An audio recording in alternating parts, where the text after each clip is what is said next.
लंबी देर खदान, भाग दो। 50,000 से भी ज्यादा? 50,000, 20,000, इससे क्या फर्क पड़ता है? क्या आपने पहले कभी ऐसी विनाशकारी दुर्घटना के बारे में सुना है? मैंने अपना सर ना में हिलाया। बूढ़े आदमी ने कहा, बच्चे के साथ वो औरत एक चुड़ैल थी। उनका चेहरा अब मेरे बहुत करीब था और मैं उसकी आंखों में एक चमक देख सकता था। वो एक विशेष प्रकार की चुड़ैल है। वो अकेली रहती है और कोई उन्हें परेशान करे उन्हें पसंद नहीं आता। अगर कोई उन्हें परेशान करता है तो वो हिंसक और प्रतिशोधी हो जाती है। फिर वो किसी के बारे में नहीं सोचती। फिर उस बूढ़े आदमी ने दीपांशु की ओर देखा जो अब तक चुप था और उसने कहा, भाई, यही वो चुड़ैल है जो तुम्हारी जमीन को भी नुकसान पहुंचा रही है। और अगर तुम्हें मुझ पर विश्वास है तो अपनी जमीन को भूल जाओ। तुम कुछ भी कर लो पर कुछ भी अच्छा नहीं होने वाला है। एक बात जो उस बूढ़े व्यक्ति ने कही थी वो मेरे दिमाग में बार बार घूम रही थी। अकेली रहने वाली चुड़ैल, यानी सॉलिटरी विच। मैंने इससे पहले भी अपने शोध कार्य में इसके संबंध में पढ़ा था। पुराने ग्रंथों में अलग अलग तरह की चुड़ैलों का जिक्र मिलता है, जिनमें सॉलिटरी विच यानी अकेली रहने वाली चुड़ैलों को सबसे खतरनाक बताया गया है, जो अपने आकार, रूप और उम्र को बदल सकती है। शायद इसलिए वो एक बच्चे के साथ एक जवान महिला के रूप में दिखाई दी थी।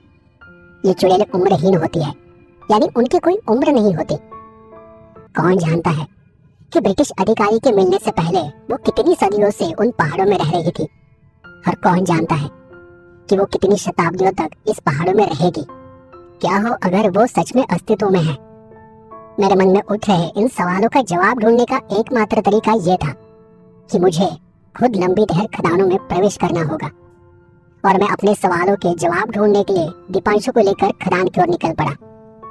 कुछ ही देर में हम खदान की गेट पर थे, लेकिन अब अंदर जाने के बारे में मैं दोबारा सोच रहा था, क्योंकि उस समय वहां सिर्फ हम दोनों ही थे और मैं दीपांशु के दांतों की टिटटिटाने की आवाज को स्पष्ट रूप से सुन सकता था। उस डरी हुई हालत में मैं दीपांशु को अपने साथ अंदर नहीं ले जाना चाहता था। मैं उसकी ओर मुड़ा। दीपांशु, तुम यहाँ रुककर क्या करोगे? मुझे खदान को अंदर से एक्सप्लोर करना है। मुझे लगता है कि तुम्हें वापस लौट जाना चाहिए। मैं अपना रास्ता खुद ही ढूंढ लूंगा। मुझे लगा कि दीपांशु मेरी बात को सुनकर वहां से चला जाएगा, लेकिन उसने जो कहा उससे मैं हैरान रह गया। उसने मुझे गंभीरता से कहा, नहीं जय, मैं तुम्हारे साथ जाऊंगा। मैं तुम्हें यहाँ लेकर आया हूँ और तुम्हें यहाँ अकेले छोड़कर जाना ठीक नहीं, इसलिए मैं तुम्हारे साथ चलूंगा। मैंने थोड़ा धीरे से उसे कहा, तुम समझे नहीं दीपांशु, मुझे ऐसी जगहों का अनुभव है, तुम्हें नहीं है। ऐसी जगहों पर अगर आप अपनी भावनाओं पर नियंत्रण नहीं रख सके तो हालात बिगड़ सकते हैं। क्या मतलब है इसका? मतलब आत्माएं हम पर हावी हो जाती है जब हम डर जाते हैं। और मैंने उसे यह समझाने की कोशिश की कि अगर तुम डर गए तो शायद इसके बहुत बुरे परिणाम हो सकते हैं।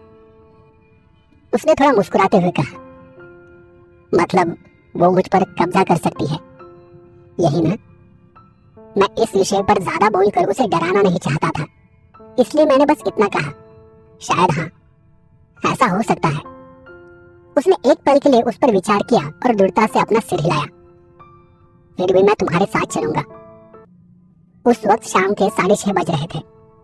सूरज क्षितिज पर किसी टुकड़े जैसा दिखाई देने लगा था, जो कि धीरे धीरे आसमान से नीचे उतरता जा रहा था। ये देखकर कि दीपांशु मेरे साथ आने को लेकर काफी दूर था, मैंने खदान के गेट के अंदर अपना कदम रखा और वो मेरे पीछे पीछे चलने लगा। मुझे आश्चर्य है कि ये खदानें अब भी खुली है, यानी यहाँ कोई भी अंदर जा सकता है। मैंने आगे कदम बढ़ाते हुए कहा, मेरा मतलब है कि उस बड़ी दुर्घटना को देखते हुए खदान को पूरी तरह से बंद कर दिया जाना चाहिए था, या फिर कुछ और? दीपांशु ने कंधे उचकाने। हाँ, लेकिन आप जानते हैं, अधिकारियों ने इसे गंभीरता से नहीं लिया है। दरअसल यहाँ दिन के समय लोग बेरोक-टोक प्रवेश करते हैं।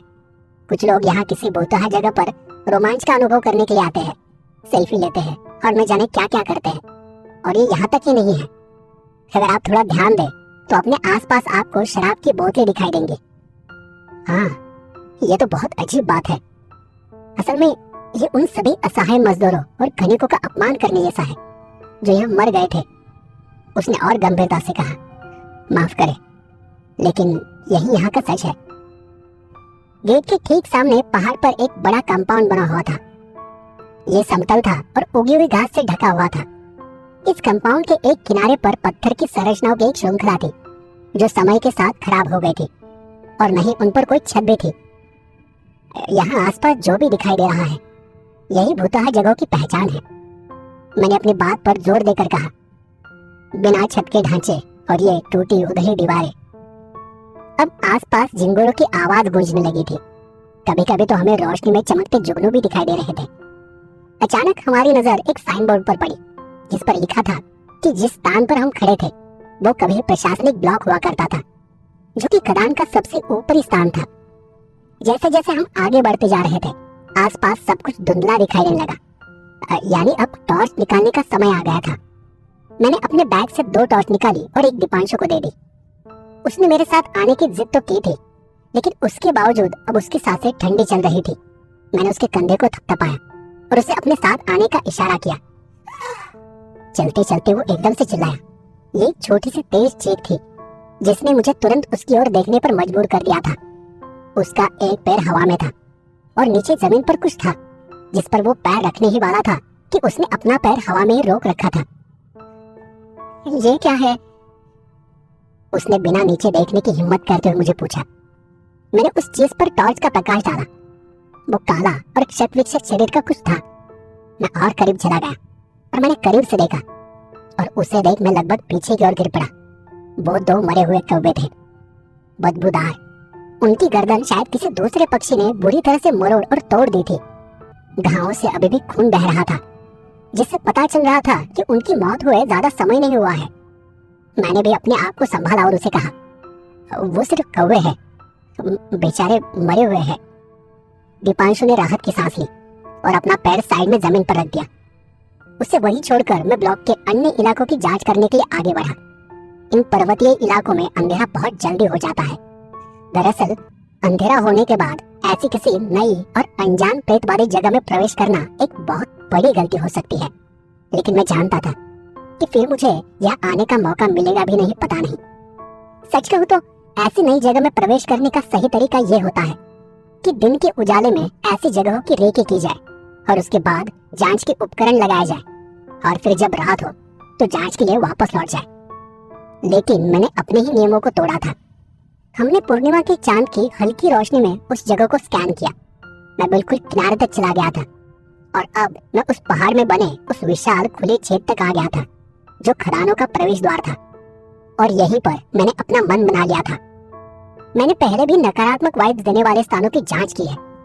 दीपांशु के प्लॉट पर तो मुझे कुछ भी महसूस नहीं हुआ था, लेकिन यहाँ खदानों के मुहाने पर मेरे शरीर की एक एक नस में झंझनाहट होने लगी।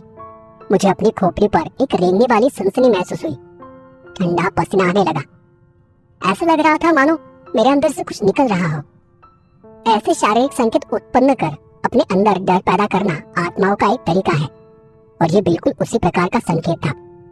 मुझे ऐसी चीजों से कभी इतना डर नहीं लगा था, लेकिन जब मैं लंबी देर खदानों के सामने खड़ा था मुझे एक ऐसा डर महसूस हो रहा था जो मैंने पहले कभी अनुभव नहीं किया था। क्या है? दीपांशु ने ठीक मेरे कान के पास आकर बोला।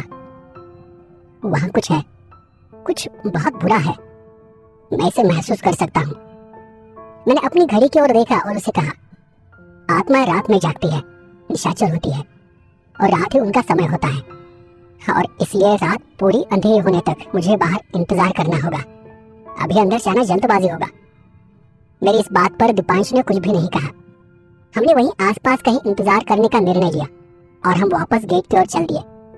जैसे ही हम उस रास्ते पर वापस लौट रहे थे जहाँ से हमने प्रवेश किया था, एक क्षण ऐसा लगा कि हमारी नसें पूरी तरह से सुन्न हो गई हो। हम उसी जगह से गुजर रहे थे जहाँ दीपांशु का पैर मरे हुए कौवे पर पड़ने वाला था, और वहां पहुंचते ही हमें एक अनजान डर ने घेर लिया। जहाँ कमों की लाश पड़ी थी वहां हमने कुछ हिलते हुए देखा। मैंने तुरंत ही अपनी टॉर्च को उस जगह पर घुमाया, लेकिन इससे पहले कि मैं ठीक से कुछ देख पाता वो दोनों कौवे वापस जीवित हो गए थे। और उसके बाद जो देखा उस पर तो हमें विश्वास ही नहीं हुआ। हमारी आंखों के सामने कौवों ने उड़ान भरी और वो आकाश में उड़े। जमीन पर पीछे बचा था तो बस खून का एक बदसूरत धब्बा। दीपांशु वो देखकर लगभग चिल्लाया, वो मरे हुए कौवे। लेकिन मैं फिर भी शांत रहा। वो तो उड़ गए। मैं अब और सतर्क हो गया था। मुझे पता था कि ये कोई सामान्य संकेत नहीं है। मैंने दीपांशु की घबराहट को शांत करने के लिए उसे आराम से कहा, दीपांशु, शायद वो मरे नहीं थे, शायद वो बस घायल हो गए थे। लेकिन आखिर कैसे? उनकी गर्दन तो, अरे हाँ, हो सकता है कि किसी शिकारी ने उन्हें पकड़ लिया हो और वो उसके चंगुल से भाग निकले हो। वैसे भी कौवे बहुत होशियार और चालाक होते हैं। चलो छोड़ो इसे, हमें जल्दी से आगे जाना है। दीपांशु को अब भी विश्वास नहीं हो रहा था। वो बस अपना सिर हिलाते हुए मेरे पीछे चला। वो मेरा चेहरा नहीं देख सका। अगर देख लेता तो शायद उसे डर की झलक दिखाई देती।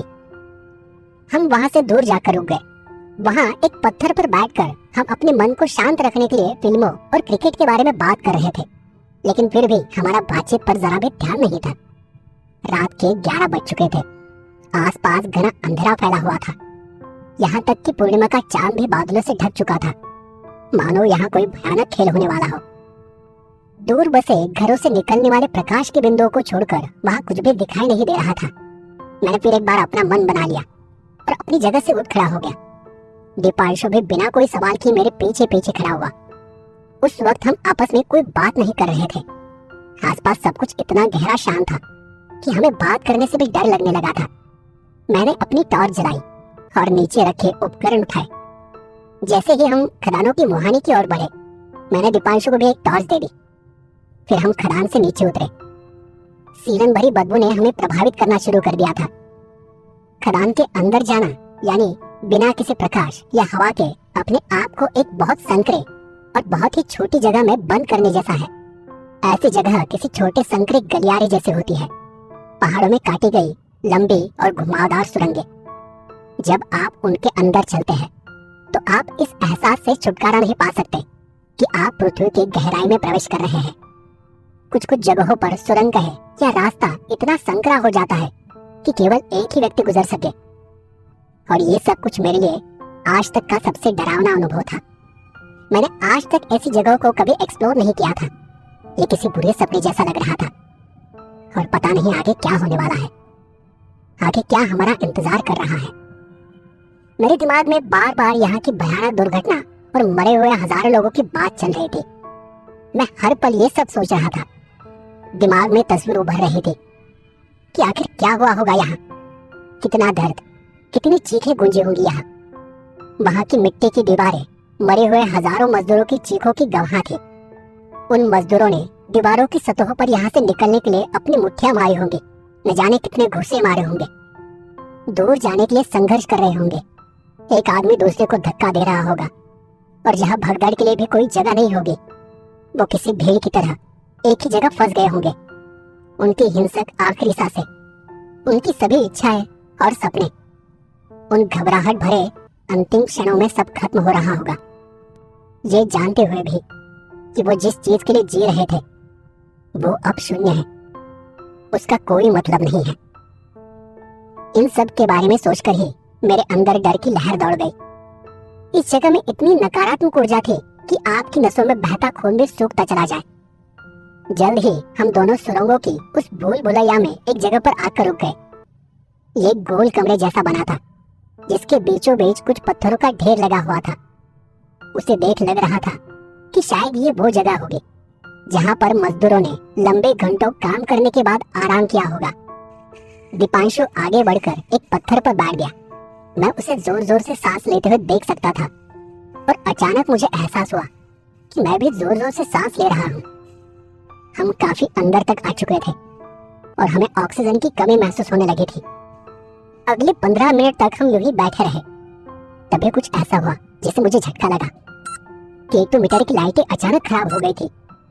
जैसे ही दीपांशु और मैंने वो देखा, सभी 5 लाइटें तेजी से चमकने लगी, रेड लाइट तक, जो कि बहुत ही हाई फ्रीक्वेंसी पर जलती है। ये बहुत अजीब था और ऐसा होना असाधारण था। मेरे फील्ड में किसी भी पेशेवर को अपने पूरे जीवन काल में ऐसा कुछ भी अनुभव हुआ नहीं होगा। इसका सिर्फ एक मतलब हो सकता है यहाँ कुछ ऐसा था जो इस स्ट्रॉन्ग इलेक्ट्रिक फील्ड को अपनी चपेट में ले रहा था। मीटर इतना तेजी से चमक रहा था कि मैं मीटर से अपनी नजरें नहीं हटा पा रहा था। मीटर में हो रहा उतार चढ़ाव होना बिल्कुल नामुमकिन था। मैंने दीपांशु की धीमी आवाज सुनी, जय। वो मुझे घूर रहा था। उसका चेहरा बिल्कुल सफेद पड़ चुका था। वो क्या है? उसने अपने थरथराते हाथ की उंगली उठाई और किसी चीज की ओर इशारा किया। वो मेरे पीछे दूर किसी चीज को एकटक देख रहा था। तुम्हारे पीछे कुछ है जय, उसने आखिरकार ऐसी आवाज में कहा जिसने मेरे अंदर तक हलचल पैदा कर दी। सच कहूं तो मैं भी डर गया था, बहुत ज्यादा। ये मेरे लिए बिल्कुल डर का नया अनुभव था। मैं नहीं जानता था कि मेरे पीछे ऐसा क्या था जिसने दीपांशु को इतना डरा दिया है। जिस तरह से वो मेरे पीछे देख रहा था, मुझे लगा कि ये मेरा आखिरी क्षण है और मैं मरने वाला हूं। मैं शांत होकर नीचे बैठा। मैंने पीछे मुड़कर नहीं देखा। मेरे पीछे जो कोई चीज थी उसने अभी तक मुझ पर हमला नहीं किया था, लेकिन अगर मैंने उसे सीधे देखा तो ऐसा हो सकता था। और पीछे न देखने का एक कारण और भी था, दीपांशु का चेहरा। वो एक बेहद डरावनी तस्वीर जैसा लग रहा था। उस वक्त मेरे लिए सबसे ज्यादा जरूरी ये था कि मैं उसे इस जगह से दूर ले जाऊं। वो गिर सकता था, वो बेहोश हो सकता था, या फिर सदमे में उसकी मौत हो सकती थी। इसलिए उसे बचाना ज्यादा जरूरी था। दीपांशु, जैसा मैं तुमसे कहता हूं वैसा करो, मैंने उससे धीमी आवाज में लेकिन काफी दृढ़ता से कहा। क्या हुआ? बस खड़े हो जाओ और चले जाओ। क्या? अभी चले जाओ, वक्त जाया मत करो। धीरे से उठो और दूसरे छोर पर बने एग्जिट गेट से यहां से चले जाओ, अभी इसी वक्त। दीपांशु ने फिर मेरी आंखों में देखा। वो धीरे धीरे शांत हुआ, या कम से कम मुझे ऐसा लग रहा था, लेकिन वो अपनी जगह से नहीं उठा। इस बीच K2 मीटर में उतार चढ़ाव बंद हो गया था। सभी लाइट सामान्य फील्ड स्थिति में वापस आ गई थी। उन्हें देख मैंने धीमे से पूछा, क्या वो चीज अब भी मेरे पीछे है? उसने ध्यान से पीछे देखा। नहीं। ठीक है, अभी सुनो। मैं इस खदान में और गहराई तक जा रहा हूं, लेकिन मैं तुम्हें अपने साथ नहीं ले जा सकता। तुम डरते हो बहुत ज्यादा। इससे अच्छा है कि तुम बाहर चले जाओ। तुम्हें खतरा हो सकता है। गेट के बाहर मेरा इंतजार करना, मैं आ जाऊंगा। इस बार वो बिना कहीं देखे खड़ा हो गया। अपने आसपास देखने की या नजर घुमाने की वो हिम्मत नहीं कर पा रहा था। मैंने उससे फिर पूछा कि उसने मेरे पीछे क्या देखा था, लेकिन वो ठीक से बता नहीं सका। उसने बस इतना कहा कि एक बहुत बड़ी और धुंधली आकृति थी, बिल्कुल एक कौए की तरह, जिसके विशाल पंख थे। लेकिन उसे अब भी यकीन नहीं हो रहा था कि ये कोई भ्रम नहीं था। सिर्फ मैं जानता था कि ऐसा नहीं है। मैंने K2 मीटर पर लाइट की सिग्नल को तेजी से बढ़ते हुए देखा था। दीपांशु ने मेरी बात मान ली और थोड़ी हिम्मत कर वो वहां से चला गया। दीपांशु के जाने के बाद मैं कुछ देर तक वहीं बैठा रहा। मेरे लिए आत्माओं को यह जानने की जरूरत थी कि मैं उन्हें परेशान करने नहीं आया हूँ, और इसलिए मैं चुपचाप बैठा रहा। निष्क्रिय बैठे रहना उन्हें ऐसा संकेत देने का एक तरीका है। जो चीजें मैंने सीखी है उनमें से एक ये भी है कि आपकी कोई अनचाही हलचल, कोई भी असाधारण हरकत उन्हें भयभीत और उत्तेजित कर देती है। यदि आप अधिक तेजी दिखाते हैं तो वो और अधिक द्वेषपूर्ण हो जाती है। और यही कारण है कि जब आप सो रहे होते हैं तो असाधारण वस्तुएं आपको नुकसान नहीं पहुंचाती, भले ही वो हर समय आपके साथ एक ही कमरे में मौजूद हो। जब मैं उठकर खड़ा हुआ तो रात के 2:30 बज रहे थे। मैंने पानी पिया और एक गहरी सांस ली, और फिर अपनी रोशनी उस सुरंग में डाली जो धरती के अंदर गहरी होती जा रही थी। मेरे लिए यह बात बहुत ही डरावनी थी कि मैं मौत के साए से घिरी उस जगह पर अकेला था। वहां से जिंदा बाहर निकलने की कोई उम्मीद थी भी या नहीं पता नहीं, लेकिन मेरे जीवन का ये अब तक का सबसे रोंगटे खड़े कर देने वाला अनुभव था। मैं पीछे मुड़कर वापस लौट सकता था, लेकिन मैंने ऐसा नहीं किया।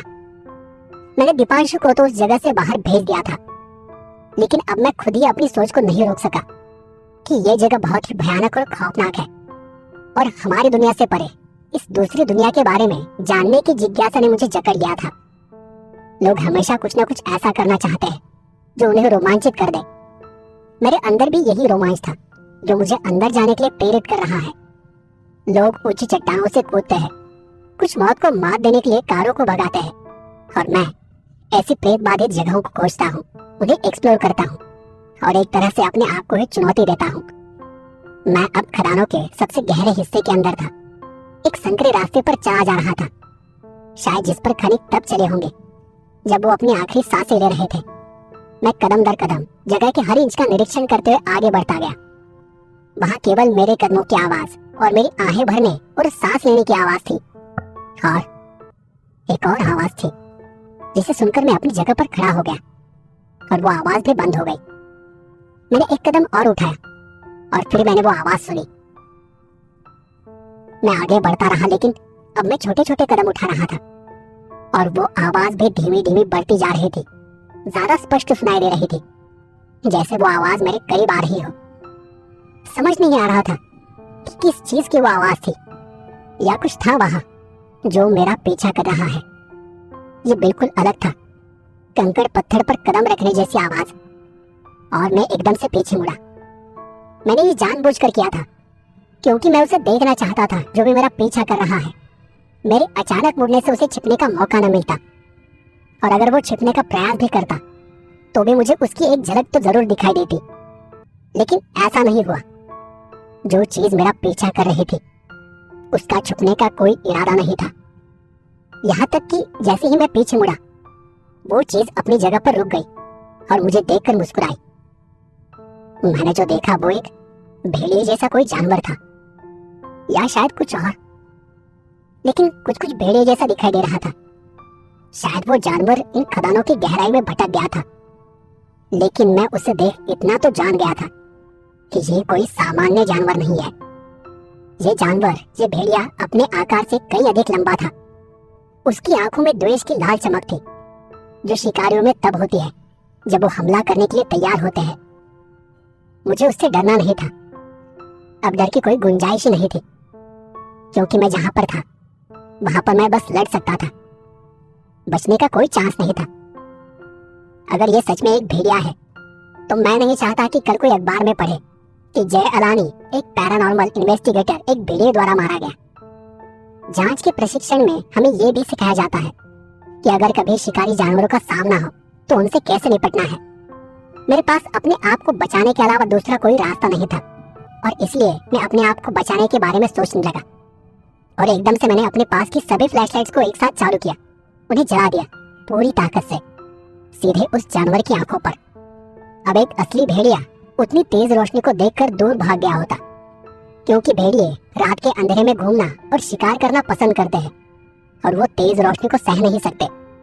लेकिन ऐसा नहीं हुआ।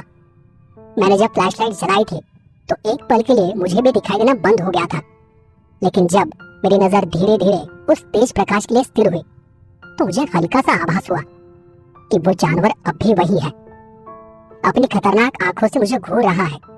उस रात दूसरी बार मुझे ऐसा लगा था कि मैं बहुत दूर आ गया हूं और मेरा मरना तय है। लेकिन अगली बार जब मैंने पलकें झपकाई और फिर से खुली तो वो चीज वहां से अचानक गायब हो चुकी थी। मैं समझा ही नहीं कि वहां क्या हुआ। बस एक पल में सब कुछ पहले जैसा था। मुझे खुद को, स्थिति को समझने और खुद को संभालने में कई मिनट लग गए। वो जानवर जो भी था, लेकिन निश्चित रूप से वो भेड़िया नहीं था। मेरा दिल उस वक्त तेजी से धड़क रहा था और मैं सुरंग के अंत तक देख रहा था कि क्या वो वापस आ सकता है, लेकिन ऐसा नहीं हुआ। मैं अब तक खदानों के सबसे दूर के छोर तक पहुंच चुका था, या शायद मुझे लग रहा था कि मैं दूर के छोर पर हूं। मैंने अपने मन को हिम्मत से भरा और इससे भी बदतर हालात के लिए तैयार किया। कुछ देर तक अपनी जगह पर खड़ा रहा, उस जगह का निरीक्षण करता रहा, नॉर्मल सांस लेने की कोशिश करता रहा, और मैंने फिर से अपने बैग से PSP-11 स्पिरिट बॉक्स उपकरण को निकाला। वहां जो कुछ हुआ था, मेरा डर, घबराहट सबको भूलकर मैंने उस बॉक्स को फिर से सेट करना शुरू कर दिया। मैं किसी एक साफ जगह के बीच में खड़ा था और बॉक्स में लगी सुई हर दिशा की ओर इशारा कर रही थी, और अपने पास जो कुछ भी है मैं उसे देखने की कोशिश कर रहा था। उस जगह पर आवाजों का कोलाहल था, जिन्हें सुनकर मैं डरने से ज्यादा खुश था। ऐसी आवाजें अक्सर हमारे आसपास मौजूद होती है, लेकिन हमारे कान उन्हें सुन नहीं सकते। मेरे पास जो डिवाइस था उसे इसी काम के लिए बनाया गया था, कि वो ऐसी हाई फ्रिक्वेंसी वाली आवाजों को पकड़ सके, और मुझे यकीन था कि यहाँ इस स्थान पर हाई फ्रिक्वेंसी मौजूद है। मैं उन फ्रिक्वेंसी को और ज्यादा ध्यान से सुनने की कोशिश करने लगा। मैंने उन आवाजों पर ध्यान केंद्रित करने के लिए अपनी आंखें बंद कर ली, और अचानक मैंने एक आवाज सुनी। जो भी मैंने सुना था मुझे उस पर तब यकीन नहीं हो रहा था, लेकिन अब होता है। मैंने एक औरत की आवाज सुनी थी। उसने हिंदी का सिर्फ एक शब्द कहा था, और मैं इसलिए हैरान था कि आसपास इतनी सारी आवाजें होने के बाद भी मैंने उस शब्द को एकदम साफ सुना था। जाओ, दूर जाओ। बस इतना ही था, दूर जाओ। जो भी चीज मुझे वहां से बाहर जाने को कह रही थी, उसने अपनी मौजूदगी महसूस करा दी थी। उस आवाज को सुनकर मुझे लगा कि मेरी हड्डियां कांप रही है। मुझे एहसास हुआ कि किसी भी पल वो अनजान चीज मेरे सामने आ सकती है, मेरे सामने आकर खड़ी हो सकती है, क्योंकि मैं उसके क्षेत्र में था। और अगर वो कर्कश अजीब आवाज कोई संकेत थी, तो मुझे यकीन था कि ये उसी की आवाज है। अकेली चुड़ैल, सॉलिटरी बीच। ये आवाज लंबी देहर खदानों की नमक वाली चुड़ैल की थी, जिसके साथ यहाँ की घटना के बारे में कई किस्से कहानियां जुड़ी है। लेकिन मैं सोचने लगा कि मैं क्यों डर रहा हूँ? क्या मैं इसलिए यहाँ तक आया हूँ? मैंने अगले 1 मिनट में अपने आप से यही बात सैकड़ों बार कही थी। मैं जानता था कि मेरा मन अब अस्थिर हो रहा है, लेकिन फिर भी मैं वहीं पर खड़ा रहा, अपने डर को मेरे शरीर पर हावी नहीं होने दिया। मैंने ऐसी कोई हलचल नहीं की जिससे उन आत्माओं को पता चलता कि मैं डरा हुआ हूँ। ऐसी स्थिति में अपने आप को स्थिर रखना ज्यादा जरूरी होता है, क्योंकि मैं ये जानता हूँ कि आत्माएं भी किसी बहादुर इंसान को नुकसान पहुंचाने से पहले 2 बार सोचती है। मैं वहीं पर खड़ा रहा, और मैंने हिम्मत से कहा, मैं अब यहाँ से चला जाऊंगा, लेकिन मैं तुमसे डरने से इनकार करता हूँ। तुम जो भी हो, मुझे डराने के लिए कुछ भी करने की कोशिश मत करो, क्योंकि मैं नहीं डरूंगा। और अगर तुम चाहो तो आकर अपने सबसे भयानक रूप में मेरा सामना करो। चाहो तो मुझे मार डालो, लेकिन मैं चाहता हूँ कि आप ये जान लो कि मेरा आपको नुकसान करने का कोई इरादा नहीं है। मुझसे आपको कोई खतरा नहीं है। उन शब्दों के साथ मैंने अपने कदम पीछे खींचे और धीरे धीरे पीछे जाने लगा। मैंने सभी डिवाइस बंद कर दिए, क्योंकि उनका काम अब पूरा हो चुका था, और मेरा भी। पीछे चलते चलते मैंने सब कुछ अपने बैग में भर लिया, और केवल एक टॉर्च जलाकर मैं बाहर निकलने के लिए आगे बढ़ा। लेकिन मैं आपको ये बताना चाहता हूँ कि उस खदान से बाहर निकलते समय पूरे रास्ते में मैं अपने पीछे किसी को चलते हुए महसूस कर सकता था। और इस बार मैं अच्छे से जानता था कि ये कोई भेड़िया या कोई जानवर नहीं है। अपने सिक्स सेंस से, अपने अनुभव से मैं ये महसूस कर सकता था कि मेरे पीछे आने वाली चीज काफी बड़ी थी। एक बहुत बड़ी छाया जो खदान की छत तक मंडरा रही थी, और वो उतनी ही चौड़ी थी। उस पूरी वापसी के दौरान मैं बस यही प्रार्थना कर रहा था कि मेरे पीछे जो कुछ है वो मुझे अपना दुश्मन नहीं समझेगा, और बदले में मुझे नुकसान नहीं पहुंचाएगा। पीछे जाते वक्त मेरा हर कदम मुझे लोहे की तरह भारी लग रहा था। मुझे अपने पीछे देखने की बहुत इच्छा हो रही थी, क्योंकि मैं जानता था कि वहाँ जो कुछ है वो ठीक मेरे पीछे है। लेकिन फिर भी मैंने पीछे मुड़कर नहीं देखा। शायद ऐसा करना मेरे लिए घातक होता। शायद पीछे जो कुछ था वो मेरी उस हरकत से बौखला जाता, और पता नहीं फिर आगे क्या हो जाता। मैं शांति से चलता रहा, बिना पीछे मुड़े, बिना कोई आवाज किए। सुबह के 4:30 बज रहे थे जब मैं उन खदानों से सही सलामत बाहर निकला। दीपांशु जमीन पर अपनी बाइक के सहारे बैठा झपकियां ले रहा था। मैंने उसे जगाया और कहा कि हमें जल्दी से जल्दी यहाँ से निकलना होगा। ये सुनकर उसे बहुत खुशी हुई। वो बाइक पर बैठ गया और मैं उसके पीछे, और हम उसी पल वहां से दूर चले गए। मैं वापस अपने कमरे पर गया और जाकर सीधे सो गया। डर का इतना ज्यादा असर मेरे दिमाग पर पड़ा था कि मैं गिरते ही सो गया था। अगली सुबह जब दीपांशु आखिरी बार मुझसे मिलने आया तो मैंने गंभीरता से उसे कहा, दीपांशु भाई, एक बात तो पक्की है, आपको उस प्लॉट को भूलना होगा। यहाँ जो कुछ भी अजीब है, जिसकी भी मौजूदगी है, वो उस जगह के लिए बहुत अशुभ है। और मेरी बात मानो तो आपको किसी और की जान जोखिम में नहीं डालनी चाहिए। आप उस जगह को भूल जाए, यही बेहतर होगा। दीपांशु ने खुद वहाँ जो कुछ अनुभव किया था, उसके बाद मेरी बात पर उसे कोई संदेह नहीं था। वो अपनी कंपनी को मेरा मैसेज देने के लिए सहमत हो गया, और उस आश्वासन के साथ मैं दिल्ली लौट आया। लंबी दहर खदानों के बारे में कई किस्से कहानियां हैं, और उनमें से हर कहानी आपको एक नए मोड़ पर ले जाती है। हो सकता है कि आसपास की सड़क दुर्घटनाएं भी डायन के अभिशाप का एक हिस्सा हो। बहुत से लोग इन चीजों को समझ नहीं सकते, और नहीं इसे समझाया जा सकता है, कम से कम उतनी स्पष्टता से नहीं जितना मैंने यहाँ बताया है। लेकिन एक बात निश्चित है, लंबी देह खदानों की नमक वाली चुड़ैल अब भी अंदर है, जीवित है और अपने अगले शिकार का इंतजार कर रही है।